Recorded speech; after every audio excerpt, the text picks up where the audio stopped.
Unless until experts లోపలికి వెళ్ళి మొత్తం విశ్లేషిస్తున్న వాళ్ళు ఇచ్చిన నివేదికలు మాత్రమే ముఖ్యమంత్రిగా నేను చెప్పగలను. నేను అట్లా కాకుండా డాక్టర్ లాగానో లేకపోతే ఇతర నిపుణులలాగానో నేను ఏదైనా స్టేట్మెంట్ ఇస్తే అది తొందరపాటుతనం అవుద్ది. మీ అందరికీ ఏం అవగాహన ఉందో మాకు కూడా సేమ్ అదే అవగాహన ఉంది. మీరందరూ ఏమనుకుంటున్నారో మేము కూడా అదే అనుకుంటున్నాం. కానీ ప్రభుత్వం ఏదైనా అధికారికంగా ప్రకటించాలన్నప్పుడు అధికారికంగా దాన్ని మనము కన్ఫర్మ్ చేసుకోవాలి. దేవాదులలో చచ్చిపోతే నాకు తెలిసి 9 మంది అనుకుంటా దేవాదుల్లో చనిపోయింది. 5 ఏళ్ల వరకు బాడీలు కూడా దొరకలే. 5 years పట్టింది ఆ రోజు. ఈ విషయం అప్పుడే ప్రతిపక్షము మర్చిపోతే ఎట్లా?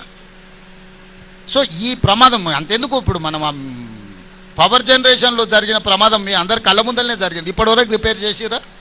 ఇప్పటి నుంచి ఎక్కడి నుంచి ఎక్కడికే తీసుకెళ్తాను నేను. ఒకసారి చూడండి మీరు.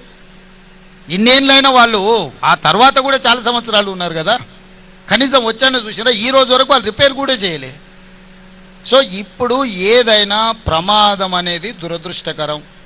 ఈ ప్రమాదాన్ని పరిష్కరించడానికి, ప్రమాదం మీద పూర్తి వివరాలు అందించడానికి నిపుణులు ఉన్నారు. నిపుణులు ఏ వివరాలు అయితే మాకు చెప్తున్నారో మేము అవి మాత్రమే బయటికి చెప్పగలము.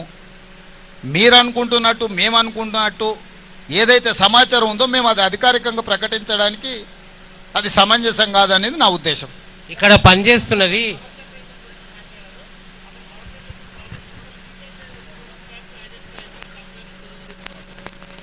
ఇప్పుడు ఆ పవర్ జనరేషన్లో ఉన్న సమస్యల్ని జనరేషన్ వాళ్ళకి చెప్పినాం. భవిష్యత్తులో అట్లాంటి ఉత్పత్తి కాకుండా ఇమ్మీడియట్గా వాళ్ళకి సూచనలు చేసినాము. సో నేను అనేది ఏంటంటే అదేమో మ్యాన్మేడ్ మిస్టేక్, ఇదేమో ప్రకృతి వల్ల జరిగింది. అంటే ఇది ఇది ఇది ఒక సంఘటన, దురదృష్టకరమైన సంఘటన. ఇక్కడ రాజకీయ పార్టీలు లోపలికి పోయి నిర్లక్ష్యం వల్ల జరగలేదు. పని చేస్తుంటే పనిలో భాగంగా ఈ ప్రమాదం వచ్చింది. సాంకేతిక నిపుణుల నిర్లక్ష్యమో ప్రభుత్వ నిర్లక్ష్యం ఉండి సంఘటన జరగడం వేరు. సాంకేతికంగా అక్కడ సడన్గా ఒక ఇన్సిడెంట్ ఆర్ ఒక యాక్సిడెంట్ అయింది. ఇప్పుడు మనం ప్రతిరోజు కారు నడుపుతూనే ఉంటాం, ప్రతిరోజు మనం జాగ్రత్తగా పోతూనే ఉంటాం. అనుకోకుండా ఎవరన్నా ఎదురుగా వచ్చి వాళ్ళని తప్పించడానికి పోయి మనం చెట్టు కుద్దినాం అనుకో, తాగి నడిపి ప్రమాదం చేసేటోడికి ఎవరినైనా రోడ్డు మీద అడ్డం వచ్చిన వాళ్ళని తప్పించడానికి పోయి చెట్టు కుద్దుకున్న వాడికి 2 ప్రమాదాలే. ఏ ప్రమాదాన్ని ఎట్లా చూస్తావు? కాళేశ్వరం ప్రమాదం అనేది తాగి బండి నడిపి ప్రజల్ని గుద్దినోని విధానం అయితే, ఇది ఎదురుగొని వచ్చిన మనిషిని బ్రతికించడానికి చేసిన ప్రయత్నంలో పోయి చెట్టు గుద్దుకున్నది. ఈ 2 ప్రమాదాలకున్న తేడా ఇది. ఈ తేడా మరి హరీష్ రావు గారికి అర్థమవుతుందా అర్థమవుతలేదో నాకు తెలియదు. ఇక్కడ పనిచేసేది ఇతర రాష్ట్రాల కూలీలే, చిక్కుకున్నది వాళ్ళే. ఈ రాష్ట్ర ప్రభుత్వం తరఫున ఏమైనా వాళ్ళకి ఏమైనా ఇంకా టూ ఎర్లీ టు సే. ప్రభుత్వము ఆ కుటుంబాలను ఆదుకుంటుంది, దాంట్లో ఎవరికి ఎలాంటి అనుమానాలు అక్కర్లేదు. ఆ కుటుంబాలకు భరోసా ఇస్తున్నా నేను తెలంగాణ రాష్ట్ర ముఖ్యమంత్రిగా. డెఫినెట్గా ఆ కుటుంబాలను ప్రభుత్వం ఆదుకుంటుంది. అది సమయం సందర్భం ఎప్పుడు ఏ విధంగా అనేది కార్యాచరణ తీసుకొని ముందుకు వెళ్తాం.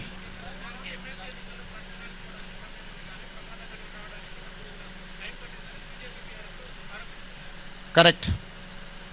కేసీఆర్ ఏడున్నాడు? ప్రధాన ప్రతిపక్ష నాయకుడు ప్రభుత్వాన్ని నిలదీయాలి కదా. కిషన్ రెడ్డి ఏడున్నాడు? కిషన్ రెడ్డి ఏ ప్రచారాలలో తిరిగిండు? కేసీఆర్ ఎక్కడున్నాడు? నేను నా మంత్రులను అందరినీ, ఒక్క మంత్రిని కాదు, మా ఉప ముఖ్యమంత్రిని, సాగునీటి పారుదల శాఖ మంత్రిని, మా ఎక్సైజ్ అందరి మంత్రులను, మా వ్యవస్థ మొత్తం ఇక్కడనే ఉంది. నేను యాజ్ ఏ టీమ్ లీడర్ అక్కడి నుంచి మినిట్ టు మినిట్ పరిశీలించుకుంటూ మా టీంకి అందరికీ నేను సూచనలు చేస్తున్నా. గతంలో జరిగిన పనులల్లో ఎక్కడైనా వాళ్ళు ఇట్లాంటి ప్రయత్నం చేసిండ్రా? నన్ను అడుగుతురు కదా ఎన్నికల ప్రచారంలోని. హరీష్ రావు గారు దుబాయ్లో పోయి దావతులు చేసుకోలే. హరీష్ ఏడున్న ప్రమాదం జరిగినప్పుడు హరీష్ పాస్పోర్ట్ ఒకసారి బయట పెట్టమను. ప్రమాదం జరిగిన తర్వాత హరీషు దుబాయ్లో పోయి దావతులు చేసుకున్నాడా లేదా? ఈరోజు ఎయిర్పోర్ట్లో వివరాలు ఉంటాయి. కాదనమను హరీష్ని అవన్నీ తీసి బయట పెడతా. అధికారికంగా ప్రభుత్వం నుంచి లేఖ రాస్తా. ఈ ప్రమాదం జరిగిన తర్వాత హరీష్ రావు దుబాయ్కి పోయి అబుదాబీలో 2 రోజులు దావతులలో మునిగి తేలింది హరీష్ రావు కాదని హరీష్ రావు గారిని చెప్పమను.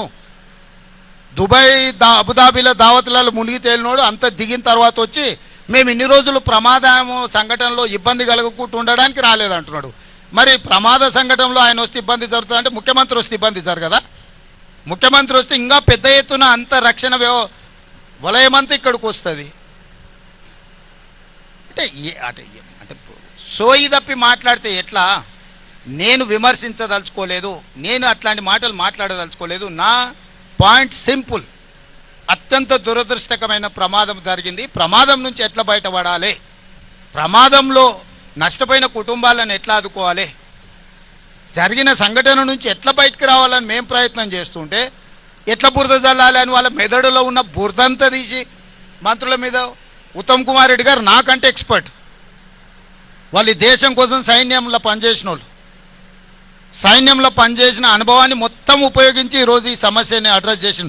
నేను వచ్చుంటే కూడా ఈ స్థాయిలో ఇన్ని ఏజెన్సీలను నేను పూల్ చేయలేకపోతుంటే, ఇన్ని ఏజెన్సీలను పిలవాలన్న ఆలోచన కూడా నాకు రాకపోతుండే. ఉత్తమ్ కుమార్ రెడ్డి గారికి ఉన్న ఆర్మీలో ఏదైతే అనుభవం ఉందో, ఒక సైనికుడిగా పనిచేసిన ఉత్తమ్ కుమార్ రెడ్డికి ఇట్లాంటి క్రైసిస్ని ఎట్లా అడ్రస్ చేయాలనో హీఈస్ ఎక్స్పర్ట్ ఆన్ దట్.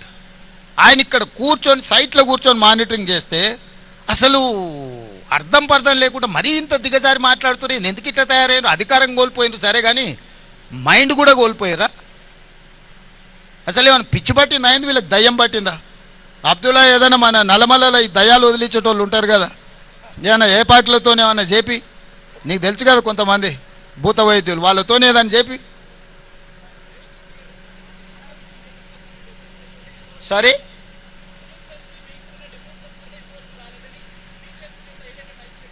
ఏమంటుండో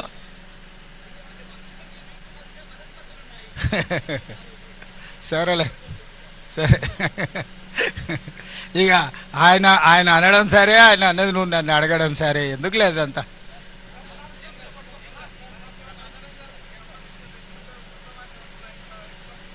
అందుకే ఇప్పుడు